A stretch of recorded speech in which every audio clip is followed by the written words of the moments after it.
Hello everyone, welcome back to my YouTube channel. तो आज का टॉपिक है गांधी इरविन समझौता। और इसमें हम कराची अधिवेशन पे डिस्कस करेंगे और साथ में ही हम गोलमेज सम्मेलन जो है 3 गोलमेज राउंड टेबल कॉन्फ्रेंस होता है वो हम देखेंगे। और PYQ भी इसमें डिस्कस करेंगे क्योंकि घटना चक्र बहुत इंपॉर्टेंट है। अगर आप PCS एग्ज़ाम की प्रिपरेशन कर रहे हो, MBBCS, Chhattisgarh PCS, BPSC, even IAS के क्वेश्चन भी यहाँ इंक्लूडेड होंगे, तो सभी PY क्वेश्चन यहाँ पे हम कवर करेंगे।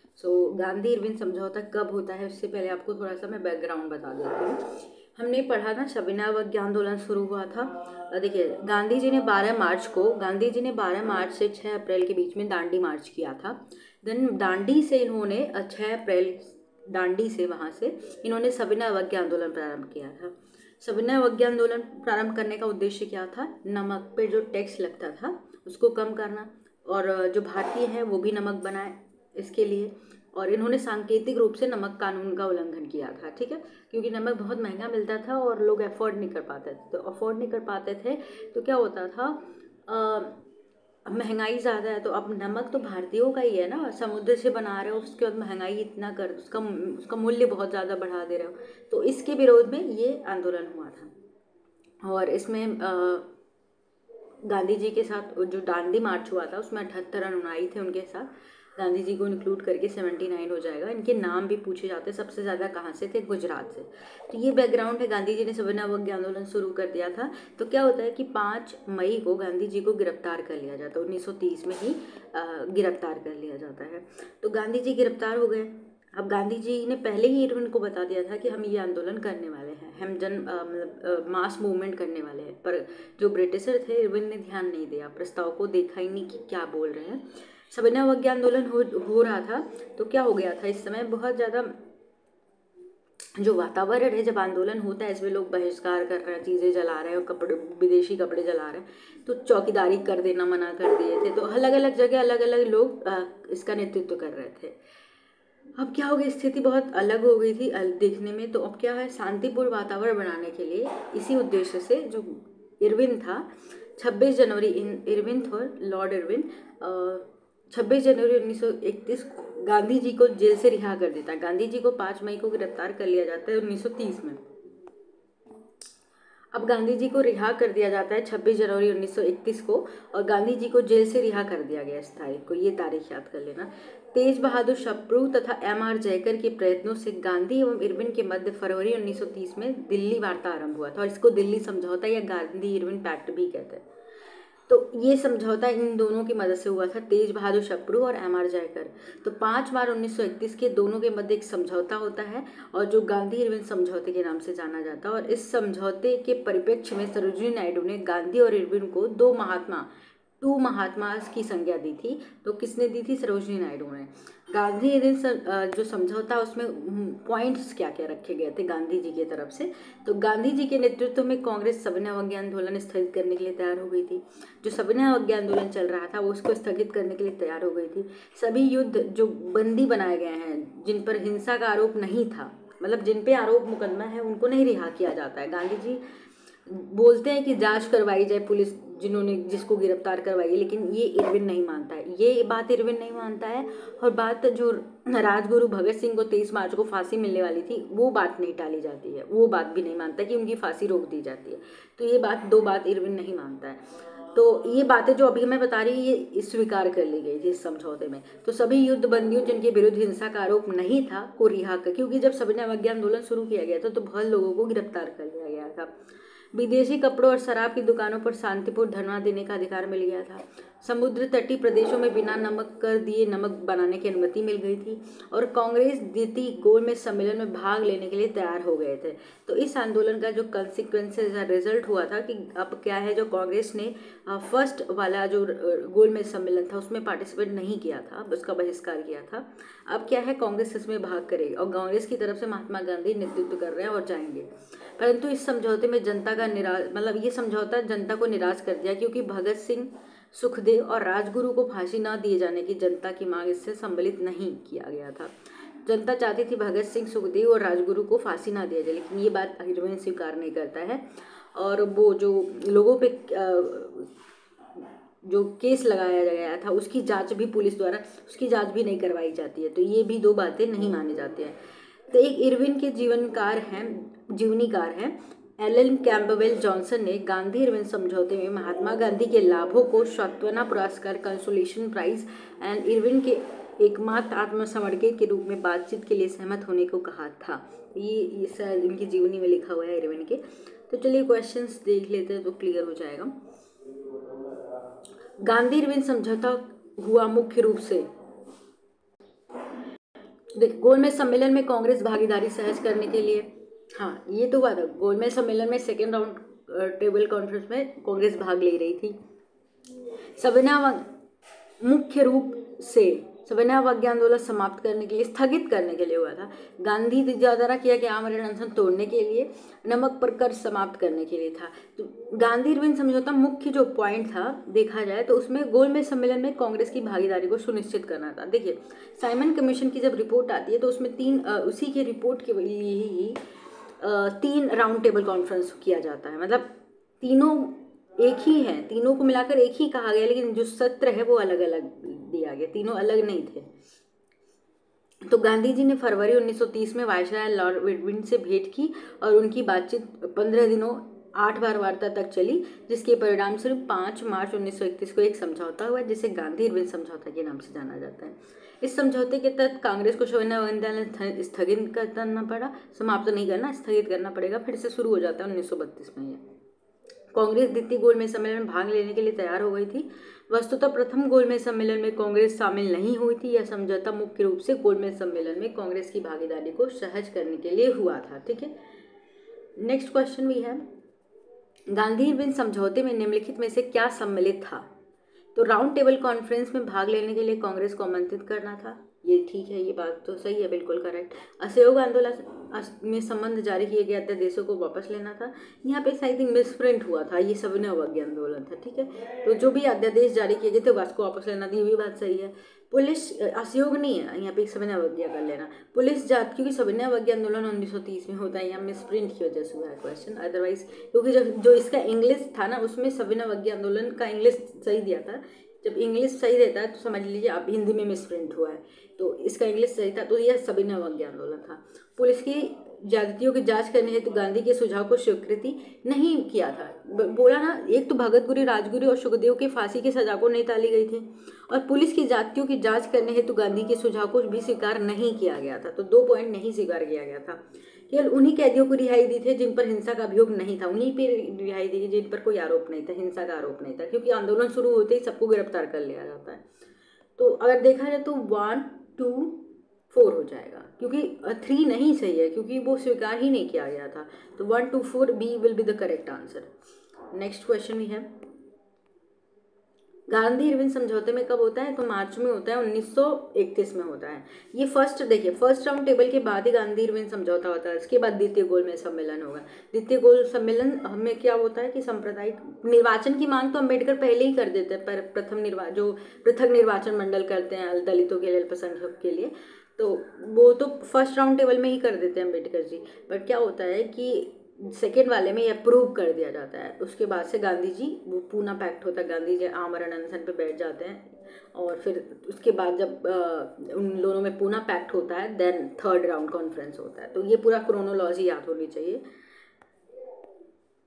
देखिए इस समझौते में क्या, गांधी इरविन समझौते 5 मार्च 1931 को संपन्न हुआ था, और इस समझौतों के अनुसार गांधी जी को क्या करना था? स्थगित करना था जो आंदोलन चल रहा था, और उन कैदियों को रिहाई दी गई जिन पर कोई हिंसा का आरोप नहीं था।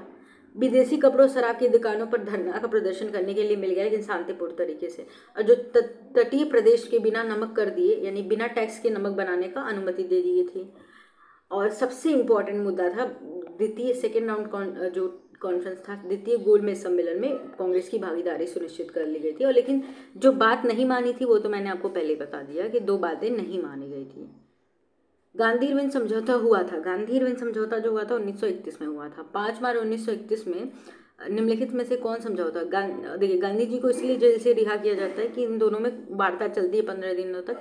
तो 5 मार्च 1931 को गांधी इरविन समझौता होता है। इरविन गांधी समझौता या गांधी इरविन समझौता, वही बात घुमा के कह रहे हैं। निम्नलिखित में से किसका स्थगन गांधी इरविन समझौते में किया गया था? स्थगन किया गया था, समाप्त नहीं किया गया था। तो सविनय अवज्ञा आंदोलन किया गया था। गांधी इरविन समझौते में हस्ताक्षरित होने से किसने महत्वपूर्ण भूमिका निभाई थी? देखिए, दो लोग गए थे, तेज बहादुर सप्रू और जयकर। तो C will be the correct answer. Gandhi Irwin समझौते में किसने मध्यस्थ की भूमिका अदा की थी? तो बताया ना मैंने, तेज बहादुर सप्रू। ठीक है।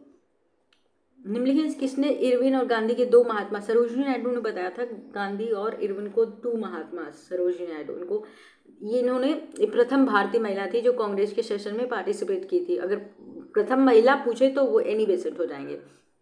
प्रथम भारतीय महिला जस्ट गांधी जी के बाद 1925 में की थी। उससे पहले बेलगांव का अधिवेशन था जिसमें एकमात्र सेशन में गांधी जी अध्यक्ष बने रहते हैं। ठीक है। निम्नलिखित में किसने गांधी इरविन समझौते में महात्मा गांधी के लाभ को शतवना पुरस्कार कहा था? तो एक जीवनी लेखक थे ना, एलन कैंपबेल जॉनसन, उन्होंने कहा था, जो इरविन के जीवनी लेखक थे। ठीक है। नेक्स्ट हम देख लेते हैं कांग्रेस का कराची अधिवेशन। ये कांग्रेस का कराची अधिवेशन, देखिए 1929 का लाहौर अधिवेशन वेरी वेरी इंपॉर्टेंट है, कर लीजिएगा, और वो तो मैंने करा दिया है। अब हम कांग्रेस का कराची अधिवेशन देखते हैं 1931। ठीक है। गांधी इरविन समझौते यानी जिसको दिल्ली समझौते को मंजूरी देने के लिए सरदार वल्लभ भाई पटेल की अध्यक्षता में 26-31 मार्च को 1931 को कांग्रेस का कराची अधिवेशन होता है। देखिए, अब ये सीक्वेंस पूछ सकता है कि देखिए, पहला जो कराची अधिवेशन कब होता है? गांधी इरविन समझौते के बाद होता है, 5 मार्च को होता है, जबकि कांग्रेस का कराची अधिवेशन 5 मार्च के बाद होता है। तो ये पूरा क्रोनोलॉजी याद कर लीजिएगा। तो वल्लभ भाई पटेल की अध्यक्षता में 26 से 31 मार्च को कांग्रेस का कराची अधिवेशन होता है 1931 में। ठीक है। किसकी अध्यक्षता में? वल्लभ भाई पटेल की। इसी अधिवेशन में पहली बार कांग्रेस ने मौलिक अधिकार राष्ट्रीय आर्थिक कार्यक्रमों से संबंध प्रस्ताव पारित किए थे। इस अधिवेशन में कुछ लोग विरोध करने पर गांधी जी को कहा था गांधी मर सकता है, गांधीवादी मतलब गांधीवाद नहीं। इस अधिवेशन में कुछ लोगों के विरोध करने पर गांधी जी ने कहा था ये कि गांधी मर सकता है पर गांधीवाद नहीं। यह पहला अवसर था जब पूर्ण स्वराज को कांग्रेस द्वारा परिभाषित किया गया था। 1931 में भारतीय राष्ट्रीय कांग्रेस के कराची अधिवेशन में पारित मूल अधिकारों तथा आर्थिक कार्यक्रम पर संकल्प पंडित जवाहरलाल नेहरू ने पारूपित किया था। ठीक है। एम.एन. राव ने इस सहयोगी की मतलब जो एम.एन. राव थे इसमें सहयोगी भूमिका निभाई थी, जबकि सुभाष चंद्र बोस ने भारतीय राष्ट्रीय कांग्रेस के कराची अधिवेशन में महात्मा गांधी की लोकप्रियता और सम्मान की पराकाष्ठा माना था। ठीक है। सुभाष चंद्र बोस ने महात्मा गांधी को राष्ट्रपिता संबोधित किया था ना। तो कराची अधिवेशन, कराची सेशन का इतना ही है कि अध्यक्षता किसने की थी, याद होना चाहिए। और ये जस्ट मार्च में होता है, लेकिन जो गांधी इरविन समझौता उसके बाद होता है। ठीक। तो क्वेश्चन देख लेते हैं। निम्नलिखित में से किसने राष्ट्रीय कांग्रेस के कराची अधिवेशन में सभापतित्व किया था? तो वल्लभ भाई पटेल ही बने थे अध्यक्ष और इन्होंने किया था। इसी अधिवेशन में गांधी जी ने कहा था गांधी मर सकता पर गांधीवाद नहीं। 1931 में भारतीय राष्ट्रीय कांग्रेस के कराची अधिवेशन के लिए जिसकी अध्यक्षता सरदार वल्लभ भाई पटेल कर रहे थे, किसने मूल अधिकारों तथा आर्थिक कार्यक्रम पर संकल्प पारित किया था?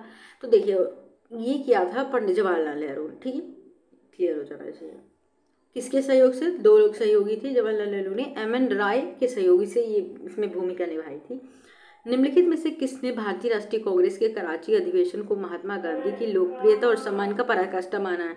सुभाष चंद्र बोस ने। ठीक है। इन्होंने ही राष्ट्रपिता कह के बुलाया है। ठीक है। महात्मा शब्द गांधी जी के नाम से जुड़ा था रविन्द्रनाथ टैगोर ने, जब वो चंपारण में वो आंदोलन सत्याग्रह कर रहे थे। ठीक है। भारतीय स्वाधीनता संघर्ष में संबंधित निम्नलिखित घटनाओं का उनके सही क्रम में रखकर सही कूट, ये बहुत आता है, ये क्रोनोलॉजी वाला, ये हिस्ट्री ज्योग्राफी सब में, हिस्ट्री ज्योग्राफी में नहीं आता लेकिन हिस्ट्री में तो कन्फर्म है ये आता है। चलिए कैसे करते हैं, क्वेश्चन में देख लेते हैं क्या क्या दिया गया। द्वितीय गोलमेज सम्मेलन कब हुआ था? 1931 में हुआ था, आई गेस सितंबर में। यस। भारतीय राष्ट्रीय कांग्रेस का कराची अधिवेशन मार्च में हुआ था, तो ये ऊपर आ जाएगा, मार्च 1931 में। गांधी इरविन समझौता इससे पहले होता है, तो ये 5 मार्च को होता है, तो ये हो जाएगा 1931 को ही हुआ था। तो अगर हम देखें अभी तक हम कहाँ, भगत सिंह को फांसी मार्च में मिली थी, 23 मार्च को मिली थी, यानी 5 मार्च से पहले। अब इसके बीच में भगत सिंह का 23 मार्च को आ जाएगा। अब हम देखें कैसे करते हैं। चलिए ठीक है। गांधी इरविन समझौता 5 मार्च को हुआ था, 4 फर्स्ट हो जाएगा। भगत सिंह को फांसी मिली थी 23 मार्च को, तो भगत सिंह 23। और उसके बाद कराची अधिवेशन होता है 26-25 मार्च में, लाल बहादुर शास्त्री, वल्लभ भाई पटेल सॉरी, उनकी अध्यक्षता में। तो कहाँ पे है, दूसरा हो जाएगा। उसके बाद हमारा हो जाएगा द्वितीय गोलमेज सम्मेलन होता है। तो फर्स्ट, तो आप देखिए 1 2 3 4 उल्टा जा रहा है इधर, तो 1 2 3 4 4 3 1 2 3 4 उल्टा जाएगा इधर, तो 4 3 2 1, ठीक है, यही होगा। हम एक बार देख भी लेते हैं, क्योंकि ये बॉक्सेस पढ़ना बहुत ज़रूरी होता है, रिवीजन मल्टीपल टाइम रिवीजन भी करना बहुत ज़रूरी है, ठीक है। कांग्रेस ने वायसराय के साथ बातचीत के लिए गांधी जी को अधिकृत किया। गांधी और इरविन के बीच लंबी बातचीत के उपरांत 5 मार्च 1931 को दोनों के बीच एक समझौते पर हस्ताक्षर हुए, जिसे गांधी इरविन समझौते के रूप में जाना जाता है। भगत सिंह को फांसी मिली थी लाहौर षड्यंत्र कांड में। सुखदेव तथा राजगुरु को 23 मार्च में 1931 को फांसी मिली थी। कांग्रेस का कराची अधिवेशन 26 से 31 मार्च में होता है 1931, और द्वितीय गोलमेज सम्मेलन जो होता है वो सितंबर में होता है, जो मैंने सब पहले ही बता दिया था। इसका कोई रिजल्ट नहीं निकलता, गांधी जी को दिसंबर में ये रद्द हो जाता है, गांधी जी को वापस आना पड़ता है, ठीक है। तो सीक्वेंस तो मैंने पहले ही बता दिया था। भारतीय राष्ट्रीय कांग्रेस आंदोलन से संबंधित निम्नलिखित घटनाओं को पढ़ें। तो यहाँ पे देखिए, भारतीय राष्ट्रीय कांग्रेस का कराची अधिवेशन 26 से 25 मार्च, याद कर लीजिए। राजगुरु को फांसी 23 इससे पहले मिले। गांधी इरविन समझौता 5 मार्च को मिले। सीधे 3-2-1 हो जाएगा। नहीं, हाँ 3-2-1, इसमें भी 3-2-1 हो जाएगा, करेक्ट। वही क्रोनोलॉजी है। भारतीय स्वतंत्रता संग्राम से संबंधित निम्नलिखित घटनाओं पर विचार करिए। अब इनको भी क्रम में लगाना। देखिए, गांधी इरविन समझौता हमको पता है 5 मार्च को, सब एक, और राष्ट्रीय कांग्रेस ये 26 को हुआ था। भगत सिंह को फांसी 23 को हुआ था। पूना समझौता जो होता है, देखिए, द्वितीय गोलमेज सम्मेलन के बाद होता है। तो हमारा पूना समय सबसे लास्ट में आएगा। अब जिसमें सबसे लास्ट में है, तो ये दोनों तो कट गए, अब इन दोनों में 4 सबसे लास्ट में आना चाहिए। तो अब हमको पता है 5 मार्च वाला सबसे पहले आएगा। 5 मार्च में क्या था, हुआ था गांधी इरविन समझौता। तो 1 वाला इसमें भी पहले, अब तो अभी भी नहीं कर सकते, तो ऐसे तो आंसर तक नहीं पहुंच सकते, अभी और भी पढ़ना पड़ेगा आपको। भगत सिंह को फांसी मिली तो तीसरा, तो D is the correct answer, ठीक है। अभी मैंने क्रम भी बता दिया कैसे हुआ था, तो यहाँ पे देख लीजिए। गांधी इरविन समझौता 5 मार्च 1931 को हुआ था। भगत सिंह को फांसी 23 मार्च 1931 को होता था। भारतीय राष्ट्रीय कांग्रेस का कराची अधिवेशन जो हुआ था 26 से 31 मार्च। पूना समझौता होता है जो 24 सितंबर 1931 को होता है, जो कि किसके बीच में होता है, गांधी और अम्बेडकर के बीच में। चलिए हम गोलमेज सम्मेलन देख लेते हैं। 3 गोलमेज सम्मेलन होता है।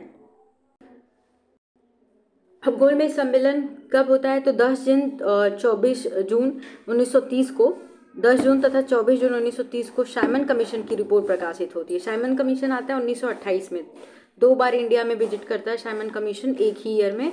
तो साइमन कमीशन का जब विरोध होता है तो लाला लाजपत राय पे लाठी चार्ज होती है, तो उनकी डेथ हो जाती है। तो 1928 में साइमन कमीशन आया था भारत में, लेकिन गठन इसका हुआ था 1927 में, 1927 में इसका गठन हुआ था, क्लियर। तो साइमन कमीशन की रिपोर्ट आती है, और राजनीतिक संगठनों ने कमीशन की सिफारिशों को अस्वीकार पहले ही कर लिया था। कांग्रेस नेता जेल में थे, और ब्रिटिश सरकार ने निराशा एवं असंतोष के वातावरण में नवंबर 1930 में लंदन में प्रथम गोलमेज सम्मेलन बुलाया था। नवंबर में हुआ था और अप्रैल तक चला था, 1931 तक। इस सम्मेलन में 89 भारतीय प्रतिनिधियों ने भाग लिया था, किंतु कांग्रेस ने जो प्रथम सम्मेलन हुआ था इसमें भाग नहीं लिया था, इसका विरोध किया था। इस सम्मेलन में भाग लेने वाले प्रमुख थे तेज बहादुर सप्रू, श्रीनिवास शास्त्री, मोहम्मद अली।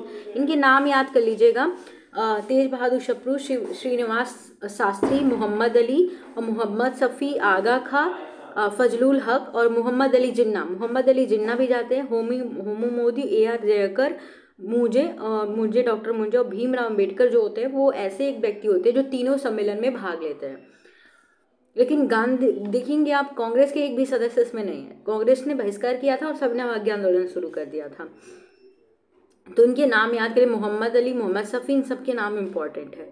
तो इस सम्मेलन में ईसाइयों के प्रतिनिधि जो थे KT टॉल ने किया था, मतलब ईसाई भी गए थे इसमें, एनी बेसेंट भी गई थी, ठीक है। इस सम्मेलन का ब्रिटिश इसमें नहीं गई थी, सॉरी, सेकेंड राउंड टेबल में गांधी जी के साथ सब लोग जाते हैं। इस सम्मेलन का उद्घाटन ब्रिटिश सम्राट ने किया था। इसकी अध्यक्षता किसने की थी, ब्रिटिश प्रधानमंत्री रैमजे मैकडोनाल्ड ने की थी। उस टाइम ब्रिटिश पीएम कौन था, तो नाम याद होना चाहिए।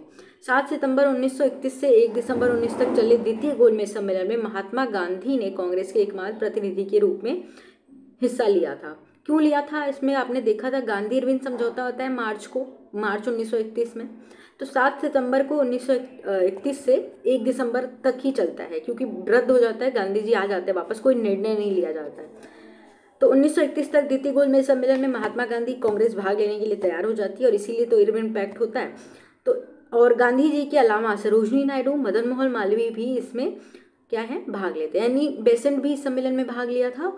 और गांधी जी कैसे गए थे, गांधी जी एस राजपुताना नामक जलपोत से लंदन पहुंचे थे। वे लंदन के किंग्सले हॉल में ठहरे थे। ये पूछा गया क्वेश्चन, इसलिए हाईलाइटेड है। गतिरोधों के कारण सम्मेलन 1 दिसंबर को ही समाप्त घोषित कर दिया गया था। गांधी जी को लंदन से खाली हाथ वापस आना पड़ा था, क्योंकि सांप्रदायिक पंचायत का नाम वहाँ पे आ गया था। अम्बेडकर जी हमेशा अलग निर्वाचन की मांग कर रहे थे दलितों के लिए, अल्पसंख्यक के लिए, तो वो अलग चाहते थे, जबकि गांधी जी नहीं चाहते थे कि बंटवारा हो। वो पहले से कह रहे थे कि पहले से ये लोग अलग है, हिंदू से अलग है, और अगर हम इनको पहले निर्वाचन भी अलग दे देंगे तो ये शामिल हो ही नहीं पाएंगे मुख्य धारा में। गांधी जी का ये विचार था। स्वदेश पहुंचने पर गांधी जी ने कहा था कि यह सच है कि मैं खाली हाथ लौटा हूं, किंतु मुझे संतोष है कि जो ध्वज मुझे सौंपा गया था उसे नीचे नहीं होने दिया, उसका सम्मान के साथ समझौता नहीं किया मैंने। द्वितीय गोलमेज सम्मेलन में भाग लेने की वजह से ही जो सविनय अवज्ञा आंदोलन था स्थगित कर दिया गया था, लेकिन गांधी जी जब आते हैं तो फिर से ये सविनय अवज्ञा आंदोलन 1932 में शुरू कर देते हैं। फिर गांधी जी को गिरफ्तार कर लिया जाता है। फिर गांधी जी जेल में ही आमरण अनशन कर देते हैं, क्योंकि सांप्रदायिक पंचायत जो है कम्युनल अवार्ड स्टार्ट हो जाता है, उसको अप्रूवल मिल जाता है, तो गांधी जी वहाँ पे आमरण अनशन कर देते हैं। फिर गांधी जी और अम्बेडकर के बीच में पूना पैक्ट होता है। देन थर्ड राउंड कॉन्फ्रेंस होता है, थर्ड राउंड टेबल होता है। द्वितीय गोल सम्मेलन में सांप्रदायिक समस्या पर विवाद के कारण पूरी तरह सफल रहा। दलित नेता भीमराव अंबेडकर ने दलितों के लिए पृथक निर्वाचक मंडल की मांग की, जिसे गांधी जी ने अस्वीकार कर दिया। इन्होंने मांग तो फर्स्ट सेशन से ही कर दिया था। फर्स्ट सेशन मतलब जो गोलमेज सम्मेलन का पहला हुआ था सत्र, उसमें ही कर दिया था इन्होंने मांग। तो पूछा गया क्वेश्चन है किससे में किया था, तो द्वितीय में नहीं किया, पहले से ही करते आ रहे हैं। डॉक्टर भीमराव अंबेडकर तीनों गोल सम्मेलन में भाग लेने वाले भारतीय प्रतिनिधि थे। लंदन का तीसरा गोलमेज सम्मेलन कब होता है, देखिए 24 सितंबर या सितंबर में पूना पैक्ट होता है, उसके बाद से ही तीसरा गोलमेज सम्मेलन होता है। तो ये पूरा क्रम याद होना चाहिए। तो तीसरा गोलमेज सम्मेलन होता है 17 नवंबर 1932 से और 24 दिसंबर 1932 तक चला है। कांग्रेस इस सम्मेलन का भी बहिष्कार करती है। तो कांग्रेस एकमात्र सम्मेलन में भाग लेती है जो कि द्वितीय गोलमेज सम्मेलन था। अब हम क्वेश्चन डिस्कस कर लेते हैं, तो आपको क्लियर हो जाएगा क्वेश्चन कैसे आया हुआ है। निम्नलिखित में से किस भारतीय राष्ट्रीय नेता ने लंदन में प्रथम गोल्ड कॉन्फ्रेंस में भाग लिया था, देखिए मोहम्मद अली जिन्ना, इन लोगों ने भाग लिया था। तेज बहादुर सप्रू और इवन अम्बेडकर जी ने भी भाग लिया था। तो मौलाना मोहम्मद अली तो भाग लेते हैं, लेकिन महात्मा गांधी नहीं लेते। मोहम्मद अली भाग लेते, मोहम्मद शफी, ये लोग भाग लेते हैं। मौलाना अबुल कलाम नहीं लेते, पंडित जवाहरलाल, ये सब कांग्रेस के सदस्य। महात्मा गांधी भी भाग नहीं लेते हैं। तो एक बार मैं नाम फिर से रिपीट कर देती हूँ, सो आपके माइंड में ये फिट हो जाएगा। इस सम्मेलन में भाग लेने वाले तेज बहादुर सप्रू, श्रीनिवास शास्त्री, मोहम्मद अली, मोहम्मद शफी, आगा खां, फजलुल हक, जिन्ना जी तो भाग लेते हैं, मोहम्मद अली जिन्ना, होमी मोदी, AMR जयकर, मुंजे, डॉक्टर मुंजे, जो गांधी जी के लिए निंदा प्रस्ताव लेके आए थे जब चौरी चौरा कांड की वजह से गांधी जी ने अशोक आंदोलन वापस ले लिया था। भीमराव अंबेडकर और सुंदर सिंह मजीठिया, तो भीमराव अंबेडकर तीनों ही कॉन्फ्रेंस में भाग लेते हैं। प्रथम गोलमेज सम्मेलन के बारे में निम्नलिखित में से कौन सा एक सही नहीं है, वो जो इनकरेक्ट है वो बताना है। यह 1930 में आयोजित हुआ था लंदन में, ठीक है, ये सही है। और इसे साइमन आयोग की रिपोर्ट पर चर्चा करनी थी, बिल्कुल सही है, कि रिपोर्ट जो आई थी साइमन कमीशन की उस पर चर्चा करनी थी, बिल्कुल सही है। इसका आयोजन लंदन में हुआ था, बिल्कुल सही है। इसमें कांग्रेस प्रतिमंडल में प्रतिभाग किया था, कांग्रेस ने पार्टिसिपेट ही नहीं किया था। कांग्रेस ने पहला और तीसरे में पार्टिसिपेट नहीं किया था, दूसरे में किया था, क्योंकि गांधी इरविन पैक्ट होता है। तो हमारा जो इनकरेक्ट है वो डी हो जाए। नेक्स्ट, लंदन में संपन्न हुए गोलमेज सम्मेलन में भारतीय ईसाइयों का प्रतिनिधित्व किसने किया था, हमने पढ़ा ना, केटी पॉल, ठीक है, केटी पॉल ने किया था। ब्रिटिश सरकार द्वारा लंदन में भारतीय नेताओं का प्रथम गोलमेज सम्मेलन बुलाया गया था, कब बुलाया गया था, 1930 में बुलाया गया था, जब सविनय अवज्ञा आंदोलन शुरू हो जाता। निम्नलिखित में से किन व्यक्तियों ने द्वितीय गोलमेज सम्मेलन में भाग लिया था? किन किन ने भाग लिया था? तो सरोजिनी नायडू भी गई थी, महात्मा गांधी और मदन मोहन मालवीय भी गए थे। तो हमें पता है 4 ऑप्शन नहीं हो जाएगा, तो 1 2 4 1 2 3 हो जाएगा। ठीक है, इनमें से द्वितीय गोलमेज सम्मेलन में भाग नहीं लिया था। एक और है, देखिए द्वितीय गोलमेज सम्मेलन में भाग लेने वाले में एनी बेसेंट भी थी, गांधी जी के साथ उनके सचिव महादेव देसाई भी गए थे, और प्यारेलाल तथा मीराबेन और देवदास गांधी भी लंदन गए थे। तो ये पॉइंट भी याद कर लेना, ये मैंने ऊपर नहीं बताया था। कौन थे? प्यारेलाल, महादेव देसाई, मीराबेन और देवदास गांधी भी लंदन गए थे साथ में। ठीक है, ये याद होना चाहिए। इनमें से किसने द्वितीय गोलमेज सम्मेलन में भाग नहीं लिया था? अब इसीलिए मैंने ऊपर बताया क्योंकि ऊपर दे दिया। इसमें महादेव देसाई ने गए थे, मदन मोहन मालवीय भी गए थे, प्यारेलाल नैयर भी गए थे, जवाहरलाल नेहरू नहीं गए थे। तो D will be the correct answer. Miraben भी गई थी। निम्नलिखित नेताओं में से कौन द्वितीय गोलमेज सम्मेलन में भाग नहीं लिया था? गांधी जी गए थे, सरोजिनी नायडू गए थे, पंडित मदन मोहन मालवीय, लेकिन राजेंद्र प्रसाद नहीं गए थे। राजेंद्र प्रसाद, पंडित जवाहरलाल नेहरू नहीं गए थे, और मौलाना आजाद भी नहीं गए थे। द्वितीय मौलाना, हाँ ठीक है। द्वितीय गोल सम्मेलन में कांग्रेस के प्रतिनिधि किसने किया था? तो देखिए जवाहरलाल नेहरू तो गए ही नहीं थे, मोतीलाल नेहरू से नहीं है, अबुल कलाम आजाद नहीं, महात्मा गांधी ने नेतृत्व किया था। लंदन में आयोजित निम्नलिखित गोलमेज सम्मेलन में किसने महात्मा गांधी उपस्थित थे? तो द्वितीय गोलमेज सम्मेलन में उपस्थित हुए थे, जो कि 1931 में हुआ था, जस्ट गांधी इरविन पैक्ट के बाद सितंबर में होता है। अब यहाँ पे कथन और कारण वाले क्वेश्चन है। जवाहरलाल नेहरू ने दूसरे गोलमेज सम्मेलन 1932 में भारतीय राष्ट्रीय कांग्रेस का प्रतिनिधि, जवाहरलाल नेहरू तो गए ही नहीं थे कांग्रेस की तरफ से, अध्यक्ष बने थे, अध्यक्षता की थी महात्मा गांधी ने नेतृत्व किया था। तो ये बात तो बिल्कुल गलत है। गांधी इरविन समझौता 1931 में भारतीय राष्ट्रीय कांग्रेस के दूसरे गोलमेज सम्मेलन में भाग लेना अंतर नहीं था। तो बिल्कुल सही है, इसमें यही मुख्य बात थी कि जो कांग्रेस है वो दूसरे गोलमेज सम्मेलन में भाग लेगी। तो यहाँ ए गलत है किंतु आर सही है। ठीक है, आर में पूछा हुआ है। निम्नलिखित में से कौन से गोलमेज सम्मेलन में गांधी जी शिरकत की है? शिरकत मतलब उपस्थित हुए थे, तो केवल द्वितीय गोलमेज सम्मेलन में। ठीक है, महात्मा गांधी जब द्वितीय गोलमेज सम्मेलन में भाग लेने लंदन गए थे तो कहाँ पे ठहरे थे? तो ये मैंने बताया ना, किंग्सले हॉल और राजपूताना जालपोत से गए थे। द्वितीय गोल सम्मेलन में कांग्रेस के एक प्रतिनिधि के रूप में भाग लेने के लिए महात्मा गांधी मुंबई से लंदन जिस पानी के जहाज से गए थे उसका नाम क्या था?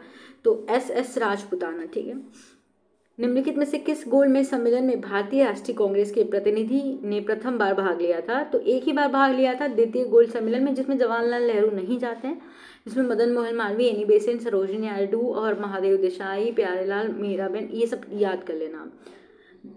ठीक है, महात्मा गांधी दिसंबर 1931 में खाली हाथ कहाँ भारत लौटे? लंदन से लौटे थे, क्योंकि वहाँ पे पृथक निर्वाचन मंडल की बात की गई थी जिसका कोई डिसीजन नहीं आया। द्वितीय गोल सम्मेलन में किस प्रश्न पर असफल रहा था? मतलब क्यों बीच में रोक के चले आए गांधी जी दिसंबर में?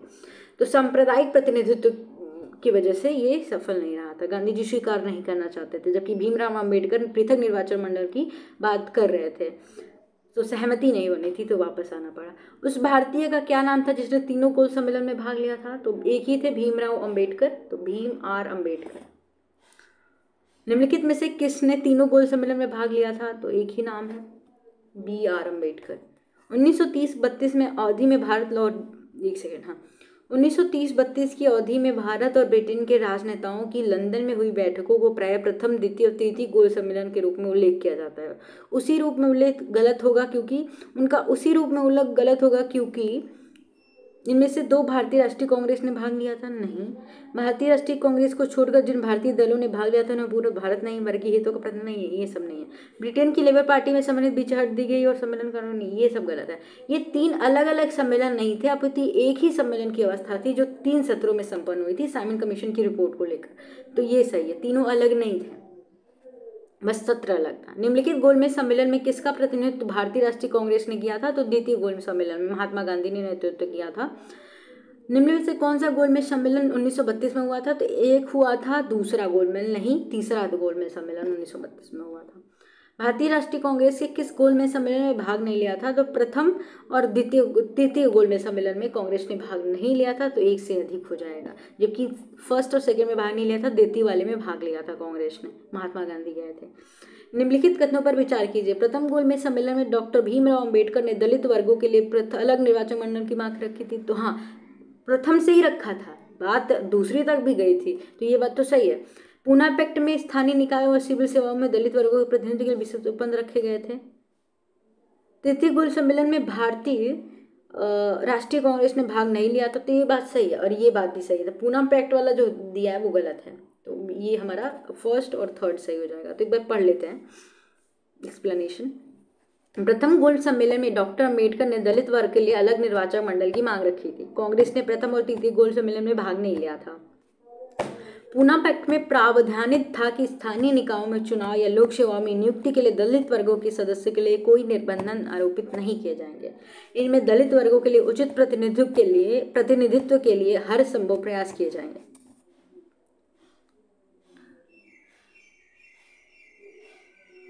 एक सेकेंड, इसलिए तीनों सही है ना, मैंने सेकंड वाला नहीं पढ़ा, एक बार पढ़ लेते हैं। पूना पैक्ट में स्थानीय निकायों तथा सिविल सेवाओं में दलित वर्गों के प्रतिनिधित्व के लिए विशेष उपबंध रखे गए थे। हाँ, दलित वर्ग के लिए रिजर्वेशन की बात की गई थी, तभी तो पूना पैक्ट अम्बेडकर एग्री होते हैं, तो कुछ बात की गई थी, तो ये बात तो सही है। पहला भी सही है, दूसरा भी और तीसरा भी सही है, तो माय मिस्टेक, मैंने ये वर्ड बोल दिया ना, 1 2 3 तीनों सही है। तो एक बार ये पढ़ लेना आप कि कैसे क्या प्रावधान था। तो पूना पैक्ट में प्रावधानित था कि स्थानीय निकायों के चुनाव या लोक सेवा में नियुक्त के लिए दलित वर्गों के सदस्यों के लिए कोई निर्बंध या कोई रिस्ट्रिक्शन नहीं है। इनमें सभी दलित वर्ग उचित प्रतिनिधित्व के लिए हर संभव प्रयास किए जाएंगे। तो ये पूना पैक्ट में हुआ था। तो 1 2 3 ऑल 3 ऑप्शंस आर करेक्ट। ठीक है, तो चलिए अब हम नेक्स्ट क्वेश्चन में, ये जो पंचाट आ रहा है कम्युनल अवार्ड या पूना पैक्ट है, ये क्या है तब आपको समझ आएगा, हम नेक्स्ट वीडियो में डिस्कस करेंगे। तो आई होप आपके लिए वीडियो हेल्पफुल रही होगी, एंड वीडियो पसंद आती है तो please do like share and subscribe.